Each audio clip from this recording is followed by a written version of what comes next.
No dia 18 de outubro de 2005 acordei às 5h30 da manhã, mas não pude ir trabalhar.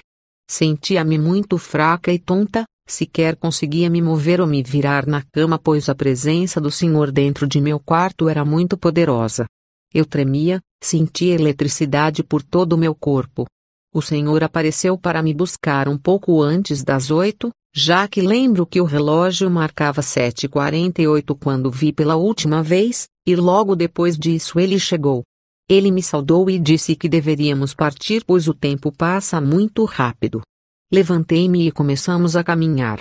O caminho que percorríamos nesse dia era muito diferente do caminho que fizemos na outra vez, apesar de nossas pernas se moverem como se estivéssemos caminhando, na verdade nós flutuávamos. Enquanto caminhávamos, Jesus me disse que todos os pecados são malignos e não há diferença entre pecado pequeno e pecado grande. Todos os tipos de pecado levam à morte, não importa que pareça pequeno ou grande. O Senhor me avisou que estávamos indo visitar o inferno novamente e me perguntou se estava atemorizada. Então respondi que sim, eu estava com medo. Ele disse que o espírito de medo não vem de meu pai ou de mim, mas sim de Satanás. O medo faz com que você faça coisas que irão levá-lo ao inferno. Sem fé é impossível agradar a Deus e o medo é o oposto da fé. É óbvio que o medo não agrada a Deus, pois destrói a fé da pessoa. Durante todo o tempo em que caminhávamos íamos lado a lado e assim que chegamos no portão do inferno, ele tomou minha mão e a segurou todos os segundos em que estivemos lá. Eu fiquei muito feliz quando o Senhor tomou minha mão, pois a firmeza de sua mão removia todo o medo dentro de mim. O lugar continuava do mesmo jeito, nada havia mudado desde a primeira vez que estive lá. Haviam moscas, vermes, muito calor, o cheiro fétido, esqueletos, barulho, tudo exatamente como na primeira vez. Passamos pelo mesmo portão horrível de antes e então o Senhor me levou a um certo grupo de pessoas. Nesse grupo vi várias pessoas que conheci quando eram vivas na terra. As pobres pessoas estavam num estado terrível, elas pareciam miseráveis e em grande agonia, mas o pior de tudo era a falta de esperança em suas faces. O Senhor apontou para uma mulher de meia idade a qual conheci em vida. Ela havia falecido em um acidente de carro no começo de 2005. Fiquei chocada ao ver aquela mulher no inferno, pois todos nós a conhecíamos como uma pessoa temente a Deus e que o amava muito. O Senhor disse que aquela mulher o amava e ele também a amava, ela havia servido o Senhor em vida, ela levou muitas pessoas a Cristo e ela conhecia a palavra muito bem. Ela sempre foi atenciosa para com os pobres e necessitados, ela sempre os ajudava de todas as formas possíveis. Ela foi uma boa serva do Senhor em praticamente todos os sentidos. Essas palavras vindas do Senhor me deixaram ainda mais chocada e então perguntei o porquê dele ter permitido um servo seu ir parar no inferno. O Senhor olhou para mim e disse que essa senhora havia acreditado no engano de Satanás. Apesar de ela conhecer muito bem as Escrituras, ela acreditava na mentira de Satanás de que havia diferença entre pecado pequeno e pecado grande. Ela acreditava que um pecadinho não haveria de levá-la ao inferno, já que era cristã.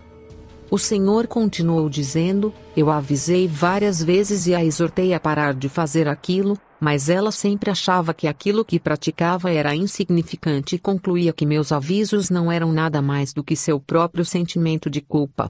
Teve uma época que ela parou por um tempo, mas logo depois se convenceu de que o aviso não vinha de mim e sim de sua própria voz interior, pois aquele pecado era muito insignificante para ofender o Espírito Santo. Pedi novamente ao Senhor para me contar qual era o pecado que essa mulher havia cometido e ele respondeu que essa mulher tinha uma amiga que era enfermeira no hospital Osakati. Todas as vezes que essa mulher ficava doente, ela não ia ao hospital a fim de não pagar as taxas como todo paciente faz. Ao invés disso, ela pegava o telefone e pedia à sua amiga que pegasse os remédios necessários na despensa do hospital. Sua amiga sempre concordava e depois ela ia pegar os remédios na hora combinada.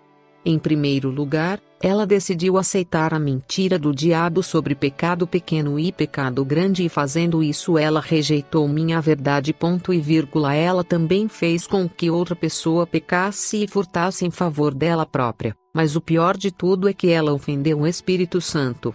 Esse é o motivo dela estar no inferno. Não importa que você traga milhares de almas para o Senhor, ainda é possível que você vá para o inferno caso ofenda o Espírito Santo. Você não deve apenas se importar com a salvação dos outros, mas também deve estar atento a não esquecer de sua própria alma. Esteja sensível ao Espírito Santo todo o tempo. Depois de proferir essas palavras, o Senhor disse que deveríamos voltar. Muitos cristãos que ouvem essa história consideram esse assunto complexo. Sempre ouço perguntas do tipo: mas o que você me diz sobre justificação, misericórdia e graça? E também se é possível perder sua salvação depois de recebê-la. Isso não é severo demais?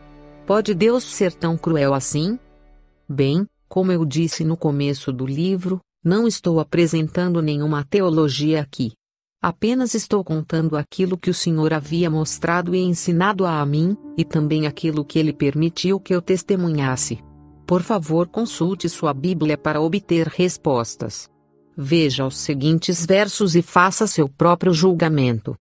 Antes subjugo o meu corpo e o reduzo à servidão, para que, pregando aos outros, eu mesmo não venha de alguma maneira a ficar reprovado. 1 Coríntios 9:27. Que diremos, pois? Permaneceremos no pecado para que a graça abunde? De modo nenhum. Nós, que estamos mortos para o pecado, como viveremos ainda nele? Romanos 6:1-2. Não reine, portanto, o pecado em vosso corpo mortal, para lhe obedecerdes em suas concupiscências. Romanos 6:12.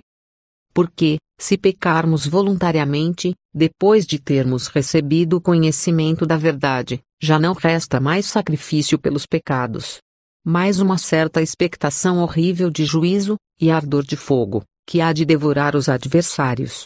Hebreus 10:26-27. É possível que eu vá para o inferno depois de servir o Senhor e levar muitos a Cristo? Você é o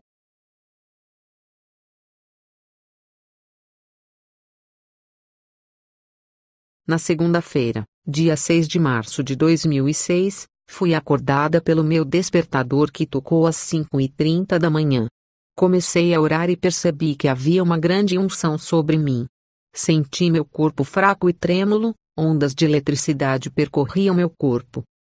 À tarde, quando estava deitada na cama, vi uma luz brilhante enchendo o quarto. Vi minúsculas bolinhas brancas do tamanho da cabeça de uma agulha. Essas pequenas contas redondas caíam como chuva e penetravam em minha pele. Também vi uma nuvem, algo como uma névoa branca vinda de cima. Essa névoa também preenchia o quarto e penetrava em minha pele quando a tocava. Logo pude ver Jesus vindo caminhando do meio da névoa. Ele se sentou em sua cadeira próximo à minha cama. Eu não fazia ideia de onde apareceu aquela cadeira. Ela simplesmente aparece assim que ele faz menção de se sentar. É uma bela cadeira de ouro maciço, seu formato é similar ao da maioria das cadeiras normais com suporte para as costas. Cada perna é uma estrela prateada, uma estrela similar, porém maior, serve de apoio para as costas. E em cada perna há uma roda. Jesus me saudou e esticou sua mão em minha direção, dizendo que levantasse, pois o tempo passa muito rápido.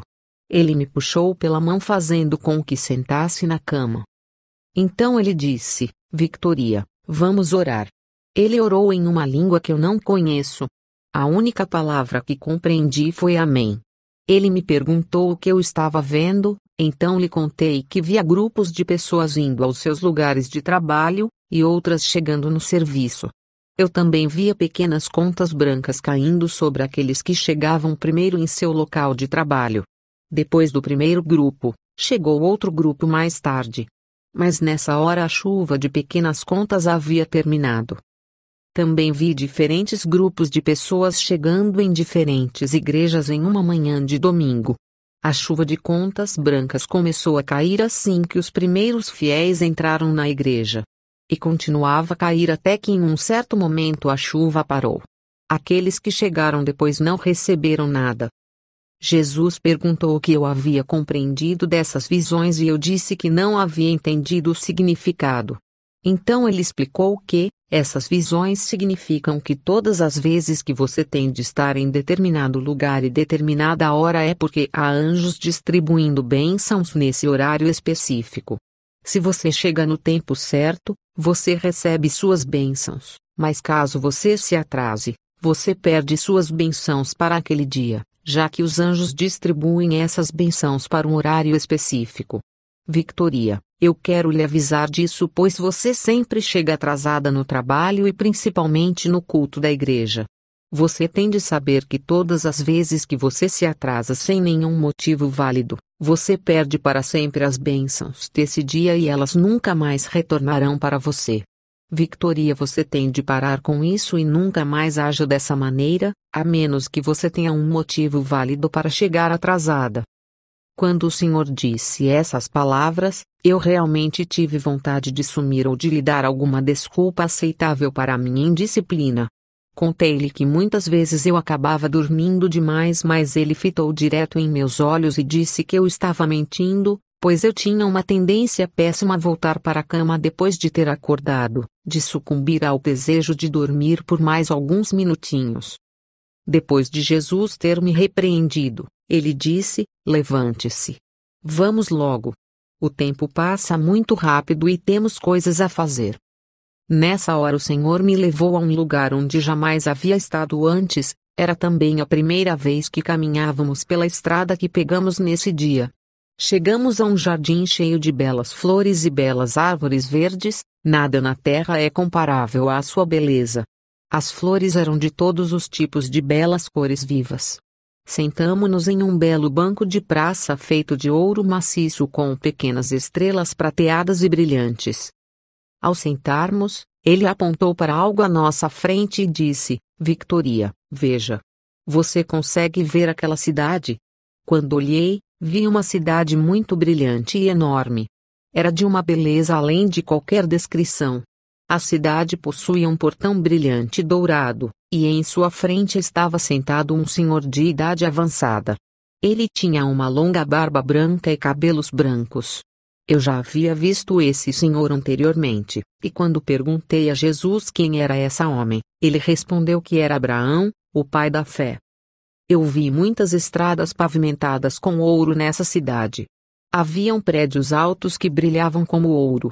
O brilho e luminosidade dessa cidade são indescritíveis. Jesus se voltou para mim e perguntou: o que você acha dessa cidade? Respondi que era muito bonita e que eu gostaria de ir lá. Jesus disse: eu vou te levar a esse lugar caso você continue obedecendo, pois é lá que estará a sua morada. Continue obedecendo, pois se você desobedecer, Victoria, corvos irão voar sobre sua casa. Sua casa servirá de moradia para corujas e divertimento para demônios. No entanto, não tema, pois eu estou convosco. Apenas obedeça. Pois todo aquele que é desobediente terá sua casa coberta por corvos e servirá de moradia para corujas e divertimento para demônios. Jesus Cristo é real e ama a todos nós com um amor indescritível. Seu maior desejo é que nós escolhamos a vida a fim de passarmos a eternidade ao seu lado. Seu coração sofre por cada um que morre e vai ao inferno por rejeitar a salvação que ele oferece, mas muitos preferem escolher o caminho da morte. Mesmo que você seja um cristão nascido de novo, por favor, lembre-se sempre desse aviso: o tempo passa muito rápido.